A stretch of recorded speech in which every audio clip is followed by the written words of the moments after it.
வேந்தரின் ஒரு நாள் ஒரு பொழுது இரவு செய்திகளுக்காக ஷமீனா. முதலில் தலைப்புச் செய்திகள். வர்தா புயல் பாதிப்பு குறித்த ஆய்வு. மத்திய குழு நாளை தமிழகம் வருகிறது.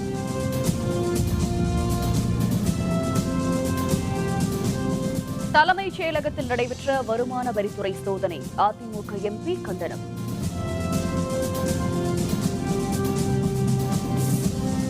ஜனவரி 4 திமுக பொதுக்குழு கூடுகிறது. பொதுச் செயலர் அன்பழகன் அறிவிப்பு.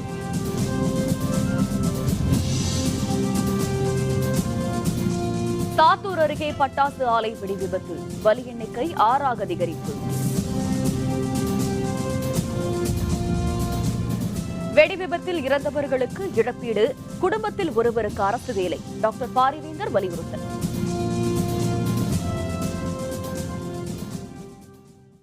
தமிழகத்தில் வர்தா புயலால் ஏற்பட்ட பாதிப்பு குறித்து ஆய்வு செய்ய 9 உறுப்பினர்களை கொண்ட மத்திய குழு நாளைக்கு சென்னைக்கு வரவுள்ளது. தென்மேற்கு வங்கக்கடலில் உருவான வர்தா புயல் கடந்த 12ஆம் தேதி அதிதீவிர புயலாக மாறி சென்னை மாநகர் புறநகர் பகுதிகளை தாக்கியது. புயல் காற்றின் வேகத்தால் சென்னை, காஞ்சிபுரம், திருவள்ளூர் மாவட்டங்களில் ஆயிரக்கணக்கான மரங்கள் வேரோடு சாய்ந்தன. இதனால் சாலைகள், கட்டிடங்கள் மற்றும் வாகனங்களுக்கு பெரும் சேதம் ஏற்பட்டது. புயல் சேத பகுதிகளை ஆய்வு செய்ய மத்திய உள்துறை அமைச்சக இணைச் செயலர் பிரவீன் வசிஷ்டா தலைமையில் 9 பேர் கொண்ட மத்திய குழு நாளை சென்னை வருகிறது. இதில் வேளாண்மை, நிதி, சுகாதாரம் உள்ளிட்ட துறைகளைச் சேர்ந்த அலுவலர்கள் இடம்பெற்றுள்ளனர்.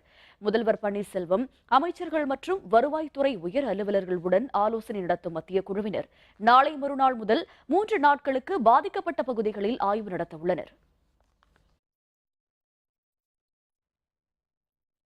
முன்னாள் தலைமைச் செயலர் ராமமோகன ராவ் வீடு மற்றும் தலைமைச் செயலகத்தில் உள்ள அவரது அறையில் வருமான வரித்துறையினர் நடத்திய சோதனைக்கு அதிமுக எம்பி எஸ்.ஆர். பாலசுப்ரமணியன் கண்டனம் தெரிவித்துள்ளார். இதுபற்றி அவர் அறிக்கை ஒன்றை வெளியிட்டுள்ளார். மத்திய அரசு பணியாளர்களை கண்காணிக்க அமைப்புகள் இருப்பது போன்று அனைத்து மாநில அரசு பணியாளர்களை கண்காணிக்கவும் அமைப்புகள் இருப்பதாக தெரிவித்துள்ள அவர், தமிழகத்தில் உள்ள எந்த பணியாளரையும் கண்காணிக்க சிபிஐக்கு அதிகாரம் இல்லை என்று குறிப்பிட்டுள்ளார். தங்கள் அதிகாரத்தின் கீழ் உள்ள துறைகளில் சிபிஐ விசாரிக்கும் பொழுது மாநில பணியாளரின் அத்துமீறல் குறித்து தெரியவந்தால் சம்பந்தப்பட்ட மாநிலத்துக்கு அந்த தகவல்களை அனுப்புவதை தவிர வேறு எந்த சட்ட ரீதியான அதிகாரமும் சிபிஐக்கு இல்லை என்றும் அந்த அறிக்கையில் எஸ்.ஆர். பாலசுப்ரமணியன் தெரிவித்துள்ளார். தலைமைச் செயலகத்திற்குள் சென்று சோதனையிடும் முன்பு மாநில அரசின் அனுமதியை கேட்டு பெற வேண்டும் என்று மேலும் தெரிவித்துள்ள அவர், அனுமதி கேட்காமல் சென்றிருந்தால் அதைவிட மோசமான முன்னுதாரணம் இந்திய கூட்டாட்சி முறையில் இருக்க முடியாது என்று குறிப்பிட்டுள்ளார். ஜெயலலிதா மறைவுக்காக சசிகலாவை சந்தித்து பல்கலைக்கழக துணைவேந்தர்கள் ஆறுதல் கூறியதை எதிர்க்கட்சித் தலைவர் மு.க. ஸ்டாலின் அரசியலாக்குவதாகவும் அது அடுத்த கட்சிக்கு நடப்பதை எதிர்பார்க்கும் செயலாகும் என்றும் எஸ்.ஆர். பாலசுப்ரமணியன் தெரிவித்துள்ளார்.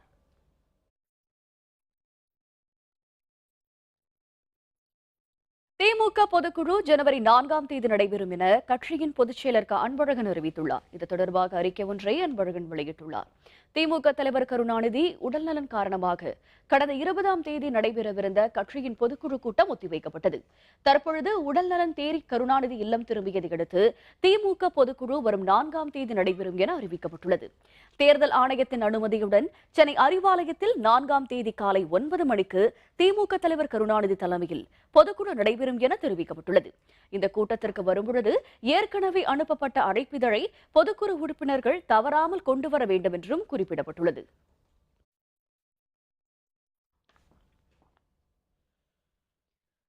விருதுநகர் மாவட்டம் சாத்தூர் அருகே பட்டாசு ஆலை ஒன்றில் ஏற்பட்ட வெடிவிபத்தில் பலியானோரின் எண்ணிக்கை 6ஆக உயர்ந்துள்ளது. சாத்தூர் அருகே 7000 பண்ணை அடுத்த கக்கரக்கோட்டையில் தெய்வபாண்டி என்பவருக்கு சொந்தமான பட்டாசு ஆலை ஒன்றில் இன்று காலை சுமார் 12 மணியளவில் வெடி விபத்து ஏற்பட்டது. பான்சி ரக பட்டாசுகளுக்கு மருந்து செலுத்திய போது ஏற்பட்ட வெடி விபத்தில் அங்கு பணியில் இருந்த செல்வி, சுப்புதாய், சரஸ்வதி ஆகிய 3 பேர் உடல் சிதறி பலியாகினர். தகவல் அறிந்து வந்த தீயணைப்பு படையினர் மற்றும் காவல்துறையினரும் அங்கிருந்த மக்களும் மீட்பு பணியில் ஈடுபட்டனர். பட்டாசு ஆலைக்குள் சிக்கி படுகாயமடைந்த நிலையில் இருந்த பெண் உள்பட 10 பேர் மீட்கப்பட்டு சிகிச்சைக்காக சிவகாசி அரசு மருத்துவமனைக்கு அனுப்பி வைக்கப்பட்டனர். செல்லும் வழியில் 2 பேர் பலியாகினர். சிகிச்சைக்காக சேர்க்கப்பட்டவர்களில் சிகிச்சை பலனின்றி ஒருவரும் இறந்ததால் பலி எண்ணிக்கை 6ஆக உயர்ந்துள்ளது. விபத்து நடைபெற்ற பட்டாசு ஆலையில் மீட்பு பணி மேற்கொள்ளப்பட்டு வருகிறது. மாவட்ட வருவாய் அலுவலர் முத்துக்குமரன், மாவட்ட காவல் கண்காணிப்பாளர் ராஜராஜன் ஆகியோர் நேரில் வந்து விசாரணை நடத்தினர். வெடி விபத்து குறித்து 7000 பண்ணை காவல்துறையினர் விசாரித்து வருகின்றனர்.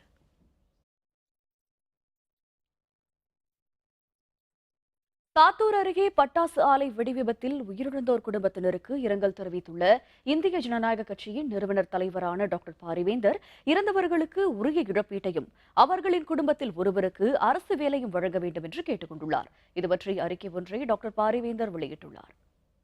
விருதுநகர் மாவட்டம் சாத்தூரின் அருகே சங்கரக்கோட்டையில் பட்டாசு ஆலையில் நேரிட்ட வெடிவிபத்தில் 6 பேர் உயிரிழந்ததுடன் 10க்கும் மேற்பட்டோர் ஆபத்தான நிலையில் மருத்துவமனையில் அனுமதிக்கப்பட்டுள்ளனர் என்ற செய்தி மிகுந்த வருத்தம் அளிப்பதாக தெரிவித்துள்ள டாக்டர் பாரிவேந்தர், சாத்தூர் மற்றும் சுற்றுவட்டார பகுதிகளில் செயல்பட்டு வரும் சிறிய பெரிய பட்டாசு ஆலைகளில் அடிக்கடி ஏற்படும் விபத்துகளால் ஒன்றுமறியா தொழிலாளர்கள் உயிரிழப்பது வாடிக்கையாகிவிட்டது என்று சுட்டிக்காட்டியுள்ளார். கடந்த 10 ஆண்டுகளில் பட்டாசு ஆலையில் ஏற்பட்ட விபத்துகளில் ஏறக்குறைய 400 பேர் வரை இறந்ததுடன் 1000த்திற்கும் மேற்பட்டோர் தீக்காயங்களால் பாதிக்கப்பட்டுள்ளனர் என புள்ளி விவரங்கள் கூறுகின்றன என்று குறிப்பிட்டுள்ள டாக்டர் பாரிவேந்தர், ஆண்டுக்கு ஏறக்குறைய 5000 கோடி ரூபாய் லாபம் ஈட்டியும் லட்சக்கணக்கான தொழிலாளர்களின் வாழ்வாதாரமாக விளங்கும் பட்டாசு ஆலைகளின் உரிமங்கள் உரிய கால வரையறைக்குள் புதுப்பிக்கப்படுகின்றனவா என்றும் கேள்வி எழுப்பியுள்ளார். அனைத்து விதிமுறைகளும் முறையாக கடைபிடிக்கப்படுகின்றனவா என்றும், விபத்து ஏற்படாமல் கட்டுப்படுத்தும் பாதுகாப்பு சாதனங்கள் மற்றும் விபத்து ஏற்பட்டால் மீட்பு வசதிகள் உள்ளனவா என்றும் வினா எழுப்பியுள்ள டாக்டர் பாரிவேந்தர், பட்டாசு ஆலை விபத்துகள் குறித்து தெளிவான விவரங்கள் எதுவும் இல்லை என்றும், துறை சார்ந்த அலுவலர்கள் இதுபற்றிய தகவல்களை மக்களுக்கும் ஊடகங்களுக்கும் உடனடியாக அறிவிக்க வேண்டும் என்றும் குறிப்பிட்டுள்ளார். சங்கரக்கோட்டையில் இன்று நிகழ்ந்த பட்டாசு ஆலை வெடிவிபத்தில் உயிரிழந்தோர் குடும்பத்தினருக்கு ஆழ்ந்த இரங்கலை தெரிவித்துள்ள டாக்டர் பாரிவேந்தர், இறந்தவர்களுக்கு உரிய இழப்பீட்டையும் அவர்களின் குடும்பத்தில் ஒருவருக்கு அரசு வேலையையும் தமிழக அரசு வழங்க வேண்டும் என்றும் கேட்டுக் கொண்டுள்ளார். சென்னையில் மறைந்த முதல்வர் ஜெயலலிதாவின் இல்லமான போயஸ் தோட்டம் வேதா நிலையத்திற்கு வழங்கப்பட்டு வந்த காவல்துறை பாதுகாப்பு குறைக்கப்பட்டுள்ளது. மறைந்த முன்னாள் முதல்வர் ஜெயலலிதா வாழ்ந்த இந்த இல்லத்துக்கு கடந்த 25 ஆண்டுகளாக காவல்துறை பாதுகாப்பு அளிக்கப்பட்டு வருகிறது. ஜெயலலிதாவின் உயிருக்கு அச்சுறுத்தல் இருப்பதாக அச்சப்பட்டதால் துணை ஆணையர் தலைமையில் 240 போலீசார் சுழற்சி முறையில் பணியில் ஈடுபடுத்தப்பட்டு வந்தனர். ஜெயலலிதா மறைவுக்கு பின்னரும் இந்த பாதுகாப்பு பணி தொடர்ந்த நிலையில் இதற்கு எதிர்க்கட்சித் தலைவர் மு.க.ஸ்டாலின் எதிர்ப்பு தெரிவித்திருந்தார். இந்நிலையில் இன்று போயஸ் தோட்ட இல்லத்தில் போலீஸ் பாதுகாப்பு குறைக்கப்பட்டுள்ளது. அவர்களுக்கு பதிலாக தனியார் பாதுகாவலர்கள் கூடுதலாக நியமிக்கப்பட்டுள்ளனர். கடந்த சில நாட்களுக்கு பின்னர் இன்று மீண்டும் பொதுமக்கள் வேதா நிலையத்திற்குள் செல்லவும் அனுமதிக்கப்பட்டனர்.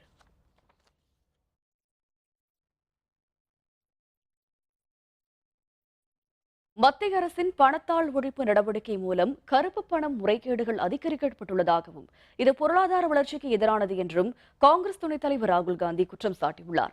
ராஜஸ்தான் மாநிலம் பரன் பகுதியில் பொதுக்கூட்டம் ஒன்றில் பேசிய ராகுல் காந்தி, கடந்த 2 ஆண்டுகளில் பாரதிய ஜனதா அரசு ஏழை மக்களுக்கு ஆதரவாக எதுவும் செய்யவில்லை என்று கூறினார்.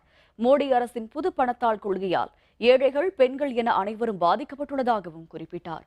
பெண்கள் வீட்டில் வைத்திருந்த பணம் கருப்பு பணமா என ராகுல் காந்தி கேள்வி எழுப்பினார். நாட்டில் விவசாயிகள் தற்கொலை அதிகரித்துள்ளதாகவும் ராகுல் காந்தி கூறினார். சுவிஸ் நாட்டிலிருந்து கருப்பு பணத்தை வெளியே கொண்டு வருவதாக அறிவித்த பிரதமர் மோடி அதனை கொண்டு வந்தாரா இல்லையா என்பதை மக்களுக்கு தெரிவிக்க வேண்டும் என்றும் ராகுல் காந்தி குறிப்பிட்டார். 50 परिवारों को मालूम था। आप कहोगे कैसे मालूम? मैं बताता हूं। अक्टूबर के महीने में इन्हीं लोगों ने 6 लाख करोड़ रुपया हिंदुस्तान के बैंक में डिपॉजिट किया है। इतना पैसा इतिहास में कभी हिंदुस्तान के बैंकों में डिपॉजिट नहीं किया गया। नोटबंदी का जो फैसला है वो आर्थिक तालाबंदी का फैसला है। மீனவர்கள் பிரச்சினைக்கு தீர்வு காண இலங்கையில் அடுத்த மாதம் நடைபெறவிருந்த பேச்சுவார்த்தை தில்லியில் இம்மாத இறுதியில் நடைபெறும் என அறிவிக்கப்பட்டுள்ளது. இந்திய இலங்கை மீனவர்களிடையே நிலவும் பிரச்சினைக்கு தீர்வு காண்பதற்காக வரும் ஜனவரி 2, 3 ஆகிய தேதிகளில் இலங்கையில் நடக்கவிருந்த பேச்சுவார்த்தை தில்லிக்கு மாற்றப்பட்டுள்ளதாக அறிவிக்கப்பட்டுள்ளது. மீனவர்கள் தொடர்பான பேச்சுவார்த்தை தில்லியில் இம்மாதம் 30, 31ஆம் தேதிகளில் நடைபெற உள்ளதாக தகவல்கள் வெளியாகியுள்ளன. இரு நாட்டு அலுவலர்கள் நிலையில் இந்த மீனவர்கள் பேச்சுவார்த்தை நடைபெறவுள்ளது.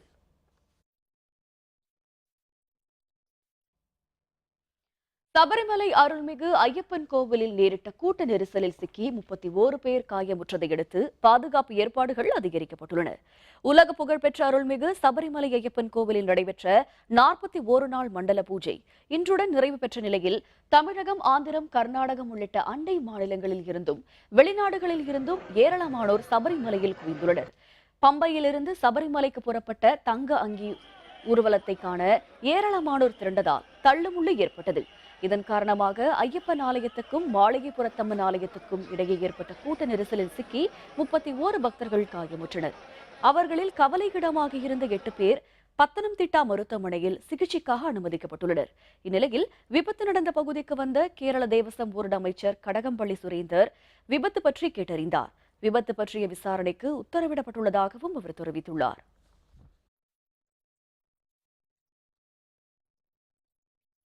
சுனாமி பேரலை தாக்கிய 12ஆம் ஆண்டு நினைவு நாள் தமிழக கடற்கரை ஓரங்களில் இன்று கடைபிடிக்கப்பட்டது. சுனாமியில் பலியானவர்களுக்கு அஞ்சலி செலுத்தப்பட்டது. 2004ஆம் ஆண்டு டிசம்பர் 26ஆம் தேதி காலை 6:29 மணிக்கு இந்தோனேஷியாவின் சுமித்ரா தீவில் 8.9 ரிக்டர் அளவுகோலில் ஏற்பட்ட நிலநடுக்கம் சுனாமியாக உருவெடுத்து ஆயிரக்கணக்கானோரின் உயிரை பலி வாங்கியது. இந்தியாவில் சுனாமி சீற்றத்தால் அதிகம் பாதிப்புக்கு உள்ளான தமிழகத்தில் 6000க்கும் அதிகமானோர் பலியாகினர். ஆழிப்பேரலை மனித உயிர்களை மட்டுமின்றி 733 கோடி ரூபாய் மதிப்பில் உடைமைகளையும் சேதப்படுத்தியது. இந்த கோர சம்பவத்தின் 12ஆம் ஆண்டு நினைவு நாள் இன்று தமிழக கடற்கரை ஓரங்களில் கடைபிடிக்கப்பட்டது. இதனையொட்டி பலியானவர்களின் நினைவாக கடற்கரை ஓரங்களில் அஞ்சலி செலுத்தப்பட்டது.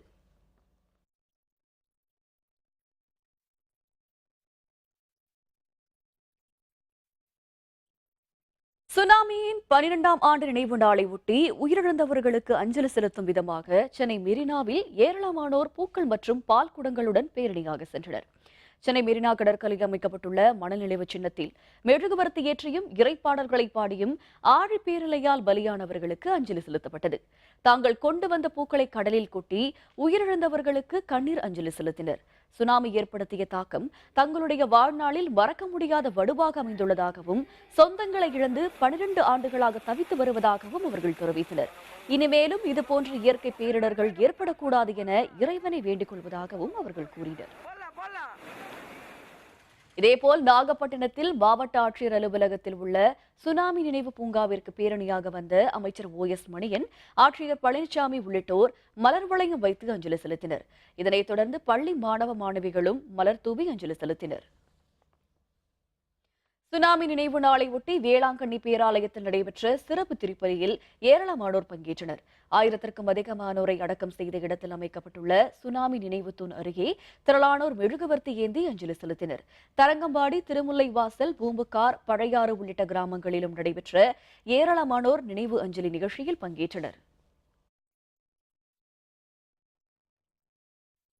திருவாரூரில் ஆட்சியர் அலுவலகம் முற்றுகை. போராட்டத்தின் பொழுது மயங்கி விழுந்த விவசாயி பலி. விவரம் விளம்பர இடைவேளைக்கு பிறகு.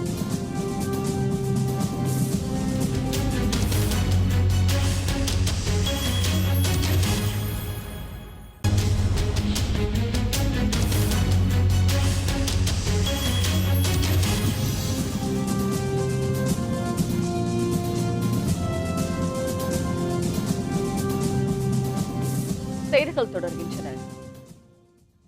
இலங்கை அகதிகள் தங்களது சொந்த நாட்டிற்கு செல்வதுதான் அவர்களின் வருங்காலத்துக்கும் இலங்கை தமிழ் சமுதாயத்திற்கும் நல்லது என மத்திய இணையமைச்சர் பொன் ராதாகிருஷ்ணன் கருத்து தெரிவித்துள்ளார். திருவள்ளூர் மாவட்டம் புழலில் உள்ள இலங்கை அகதிகள் முகாமில் வர்தா புயல் பாதிப்பு குறித்து ஆய்வு செய்த பின்னர் செய்தியாளர்களுடன் பேசிய அவர், புயலால் அகதிகள் முகாம் பாதிக்கப்பட்டுள்ளதாகவும் அரசு நிவாரணம் வழங்க வேண்டும் என அகதிகள் தம்மை கேட்டுக் கொண்டதாகவும் தெரிவித்தார். அகதிகள் தங்களது சொந்த நாட்டிற்கு செல்ல கோரிக்கை மனு அளித்ததால் உரிய நடவடிக்கை எடுக்கப்படும் எனவும் அவர்கள் கூறினார். பர்மா அகதிகளுக்கு வழங்கியதைப் போல இலங்கை அகதிகளுக்கும் உரிய நிவாரணங்கள் வழங்கப்படும் எனவும் அமைச்சர் பொன் ராதாகிருஷ்ணன் கூறினார். பின்னர் புழல் ஏரியில் உள்ள மதகுகளை பற்றி ஆய்வு செய்தார். அவர்களுக்கு இங்கு இருக்கக்கூடிய எல்லா உரிமைகளும் உண்டு. அதே நேரத்தில் என்னை பொறுத்த வரைக்கும் இலங்கையிலிருந்து வந்த மக்கள் மீண்டும் அவருடைய சொந்த நாட்டில் குடியமர்வதுதான் அவருடைய வருங்காலத்திற்கும் தமிழ் சமுதாயத்தினுடைய இலங்கை தமிழ் சமுதாயத்தினுடைய வருங்காலத்திற்கும் சிறப்பாக அமையும் என்பது என்னுடைய தனிப்பட்ட கருத்து. ஜல்லிக்கட்டு போட்டிகளை நடத்த மத்திய அரசு உரிய நடவடிக்கை மேற்கொள்ள வேண்டும் என திமுக எம்பி கனிமொழி வலியுறுத்தியுள்ளார். மதுரை விமான நிலையம் வந்த அவர் தமிழர்களின் பாரம்பரிய விளையாட்டான ஜல்லிக்கட்டு போட்டிகளை நடத்தவே தமது கட்சி சார்பில் போராட்டம் நடத்தப்படுவதாக தெரிவித்தார். விவசாயிகளின் தற்கொலைகள் அதிகரித்து குறித்து குறிப்பிட்ட கனிமொழி தற்கொலைகளை கொச்சைப்படுத்தாமல் இருக்க வேண்டும் என்று கூறினார். தமிழக மீனவர்களை விடுவிப்பதுடன் அவர்களது படகுகளையும் இலங்கை அரசு விடுவிக்க தமிழக அரசு மத்திய அரசிற்கு அழுத்தம் கொடுக்க வேண்டும் என கனிமொழி குறிப்பிட்டார். மத்தியில் இருக்கக்கூடிய ஆளும் கட்சிக்கு ஒரு அழுத்தத்தை கொடுத்து அப்படியாவது அவர்கள் ஜல்லிக்கட்டை மறுபடியும் கொண்டு வருவார்களா என்பதற்காகத்தான். அவங்க இன்னும் அசைஞ்சு கொடுக்கலங்கிறது தான் பிரச்சனையே. நிச்சயமாக மத்திய அரசாங்கமும் இப்ப இருக்கக்கூடிய மாநில அரசாங்கமும் இணைந்து இதற்கு ஒரு தீர்வை அவர்கள் காண வேண்டும். சென்னை உயர்நீதிமன்றம் உத்தரவிட்ட பிறகும் ஈரோடு கனிராவுத்தர் குளத்தின் ஆக்கிரமிப்புகள் அகற்றப்படவில்லை என கூறி குளம் மீட்பு இயக்கம் சார்பில் காலவரையற்ற உண்ணாவிரத போராட்டம் இன்று தொடங்கியுள்ளது. ஈரோடு மாநகராட்சிக்குட்பட்ட பகுதியின் நீராதாரமாக விளங்கிய கனிராவுத்தர் குளம் தனியார் ஆக்கிரமிப்புகளால் குறுகி போனது. இந்த குளத்தை சீரமைக்க தமிழக அரசு 10 கோடி ரூபாய் நிதி ஒதுக்கீடு செய்துள்ளது. மேலும் ஆக்கிரமிப்புகளை அகற்ற சென்னை உயர்நீதிமன்றம் உத்தரவிட்ட பொழுதிலும் ஈரோடு மாநகராட்சி உரிய நடவடிக்கை மேற்கொள்ளவில்லை என புகார் எழுந்துள்ளது. இதனை கண்டித்து கனிராவுத்தர் குளம் மீட்பு இயக்கம் சார்பில் காலவரையற்ற உண்ணாவிரத போராட்டம் இன்று தொடங்கியுள்ளது. கோரிக்கை நிறைவேற்றப்படும் வரை தங்களது போராட்டம் தொடரும் என போராட்டத்தில் ஈடுபட்டவர்கள் தெரிவித்துள்ளனர். கனிராவுத்தர் குளம் மீட்பு இயக்கம் சார்பாக கடந்த 2 ஆண்டுகளுக்கு மேலாக பல்வேறு வகையான போராட்டங்களை முன்னெடுத்து பல்வேறு அமைப்புகளில் அரசியல் கட்சிகளினுடைய ஆதரவோடு தொடர்ந்து பல்வேறு போராட்டங்களை நடத்தியும் கூட இன்னும் அரசு மெத்தனமாக இருப்பது கண்டிக்கத்தக்கது. அந்த அனுமதியற்ற கட்டுமானங்களை அவங்க எடுக்கலை. இன்னும் ஹைகோர்ட்டு போட்ட உத்தரவின்படி குளம் முழுமையாக ஆக்கிரமிப்புகள் அகற்றப்படலை. 80% ஆக்கிரமிப்புகள் நம்ம முழுமையாக இருக்குது.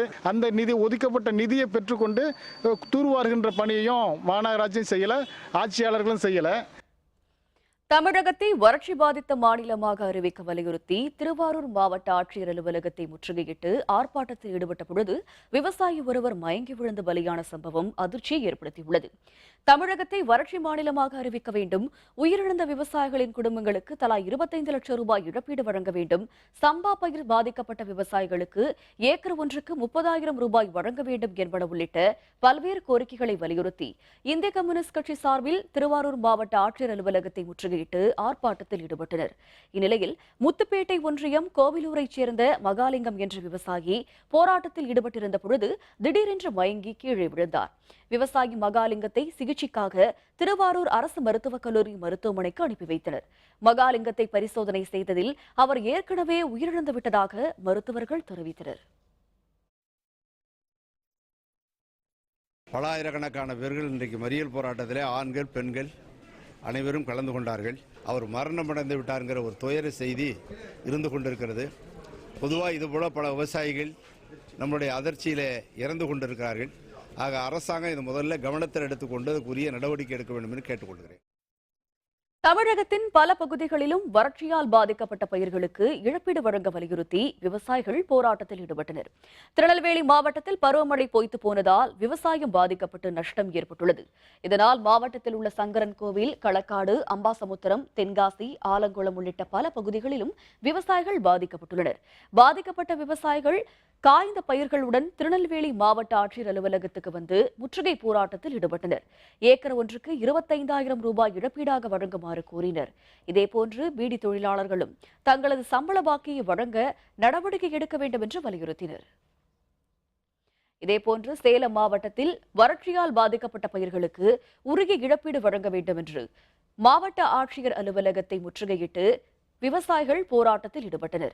ஆட்சியர் அலுவலகம் முன்பு போராட்டத்தில் ஈடுபட்ட விவசாயிகள் மத்திய மாநில அரசுகளை கண்டித்து முழக்கங்களை எழுப்பினர். அப்பொழுது மறியல் போராட்டத்தில் ஈடுபட்ட 50 விவசாயிகள் கைது செய்யப்பட்டனர். தஞ்சாவூரில் மாவட்ட ஆட்சியர் அலுவலகத்தை முற்றுகையிட்டு போராட்டத்தில் ஈடுபட்ட விவசாயிகள் தமிழகத்தை உடனடியாக வறட்சி மாவட்டமாக அறிவிக்க வேண்டும் என்று வலியுறுத்தினர். தஞ்சாவூர் மாவட்டத்தின் பல பகுதிகளிலும் பயிர் கருகியதால் பலியான 40 விவசாயிகளின் குடும்பத்தினருக்கு தலா 25 லட்சம் ரூபாய் இழப்பீடு வழங்க வேண்டும் என்று கோரிக்கை விடுத்தனர். விவசாயிகளை காவல்துறையினர் தடுத்து நிறுத்த முயன்ற பொழுது விவசாயிகளுக்கும் காவலர்களுக்கும் இடையே தள்ளுமுள்ளு ஏற்பட்டது.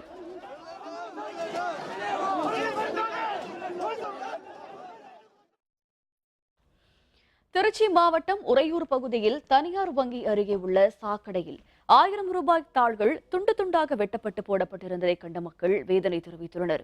500 மற்றும் 1000 ரூபாய் தாள்கள் செல்லாது என்று அறிவிக்கப்பட்ட நிலையில் புதிய ரூபாய் தாள்களை பெறுவதற்காக வங்கிகளிலும் ஏடிஎம்களிலும் மக்கள் நீண்ட நேரம் காத்திருக்கும் நிலை ஏற்பட்டுள்ளது. இந்நிலையில் திருச்சி மாவட்டம் உறையூர் பகுதியில் தனியார் வங்கி அருகே உள்ள சாக்கடையில் 1000 ரூபாய் தாள்கள் துண்டு துண்டாக வெட்டப்பட்டு போடப்பட்டிருந்தன. இதனை கண்ட அப்பகுதி மக்கள் பலரும் வேதனையுடன் சென்றனர். கடந்த 18ஆம் தேதி இதே பகுதியில் சாலையோரம் மற்றும் குப்பை தொட்டியில் 1000 ரூபாய் தாள்கள் கிழித்து வீசப்பட்டிருந்தது.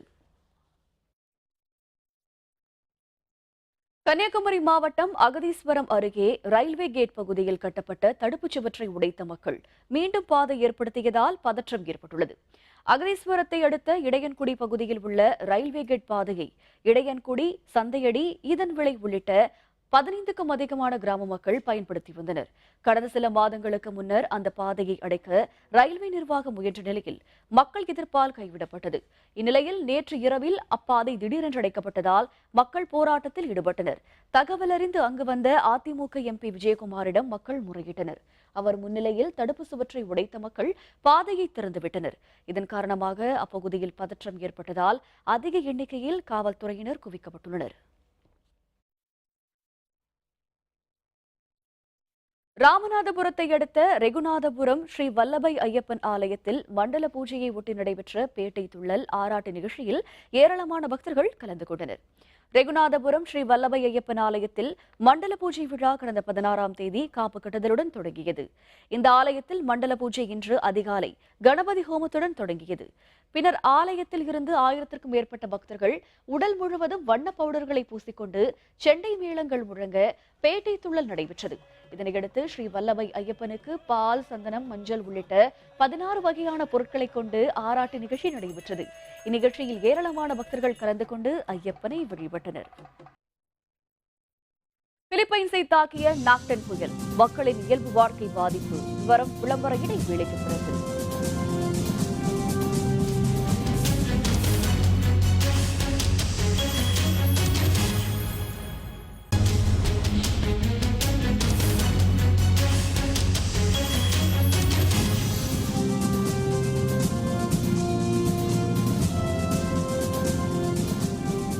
செய்திகள் தொடர்கின்றன. இனிய அயலக செய்திகள். பிலிப்பைன்ஸில் உள்ள கேட்டனூவாஸ் மாகாணத்தை தாக்கிய நாக்டன் புயலால் வீடுகள் இழந்து பாதிக்கப்பட்ட ஆயிரக்கணக்கானோர் 14 புயல் பாதுகாப்பு மையங்களில் தங்க வைக்கப்பட்டனர். பிலிப்பைன்ஸில் உள்ள அலப்பே, கேமரல் நாட்ரி, லாகுவானா, கேவிட்டி உள்ளிட்ட இடங்களில் மணிக்கு 185 கிலோமீட்டர் வேகத்தில் வீசிய நாக்டன் புயலால் கடலில் 2 மீட்டர் தூரத்திற்கு அலைகள் எழுந்தன. கடற்கரையை ஒட்டிய நகர் பகுதிகளுக்குள் தண்ணீர் புகுந்ததால் அங்கு வீடுகளை இழந்து தவிக்கும் 4000க்கும் மேற்பட்டோர் 14 புயல் பாதுகாப்பு மையங்களில் தங்க வைக்கப்பட்டுள்ளனர். புயல் காரணமாக பலத்த காற்று வீசியதால் மரங்கள் வேரோடு சாய்ந்தன. கனமழை காரணமாக சாலைகளில் வெள்ளம் கரை புரண்டோடியது. மின்சாரம் துண்டிக்கப்பட்டதால் இயல்பு வாழ்க்கை முற்றிலும் பாதிக்கப்பட்டுள்ளது. நாக்டன் புயல் பிலிப்பைன்ஸ் தலைநகர் மணிலாவையும் தாக்கும் என அந்நாட்டு வானிலை மையம் அறிவித்துள்ளதால் அந்நாட்டு பேரிடர் மீட்புக் குழுவினர் முனைப்புடன் முன்னெச்சரிக்கை நடவடிக்கைகளை மேற்கொண்டுள்ளனர்.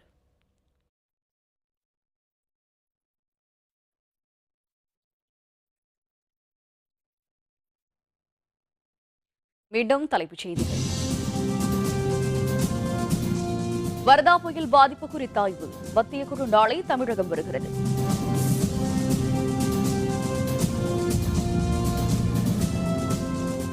தலைமைச் செயலகத்தில் நடைபெற்ற வருமான வரித்துறை சோதனை, அதிமுக எம்பி கண்டனம்.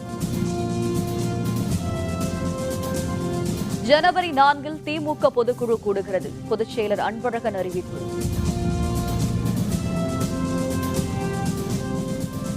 சாத்தூர் அருகே பட்டாசு ஆலை வெடி விபத்து, பலி எண்ணிக்கை 6ஆக அதிகரிப்பு.